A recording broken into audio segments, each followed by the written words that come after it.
Polavaram project జాతీయ ప్రాజెక్టుగా చేయాలి అన్నది, నిర్మించాలి అన్నది విభజన చట్టంలో రాసి ఉంది. అంత క్లియర్గా రాసి ఉన్నా ఎప్పుడో రాజశేఖర రెడ్డి గారు ప్రతికూలంగా పోలవరం ప్రాజెక్టుకు రూపకల్పన చేసి దాన్ని 30 లక్షల ఎకరాలకు నీళ్ళిచ్చే ప్రాజెక్టుగా దాన్ని రాజశేఖర రెడ్డి గారు గ్రావిటీ బేస్డ్ ప్రాజెక్టుగా ప్లాన్ చేస్తే 20 లక్షల మంది ప్రజలకు నీళ్ళిచ్చే ప్రాజెక్టుగా దాన్ని ప్లాన్ చేస్తే ఎన్నో 900 మెగావాట్లు అనుకుంటా హైడ్రో పవర్ కూడా ఉత్పత్తి కావాలి అని అంత గొప్ప ప్రాజెక్టు ప్లాన్ చేస్తే దాన్ని కాస్త లిఫ్ట్ ఇరిగేషన్ ప్రాజెక్టుగా ఇప్పుడు తయారు చేస్తున్నారు. ఎవరైనా మాట్లాడుతున్నారా? ఏఎంపీ అయినా మాట్లాడుతున్నారా?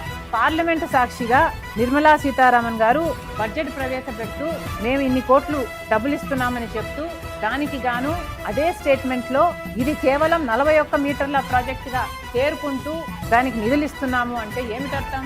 అంటే ఇది ఒరిజినల్గా రూపొందించిన 45 మీటర్ల ప్రాజెక్టుగా మేము చేయడానికి ఇష్టపడటం లేదు, మీరు 41 మీటర్లకే దీని వాటర్ స్టోరేజ్ కెపాసిటీని తగ్గించుకోకపోతే ఈ నిధులు రావు అన్నట్టు వాళ్ళు చెప్తుంటే ఒక్క ఎంపీ నోరు విప్పలేదు.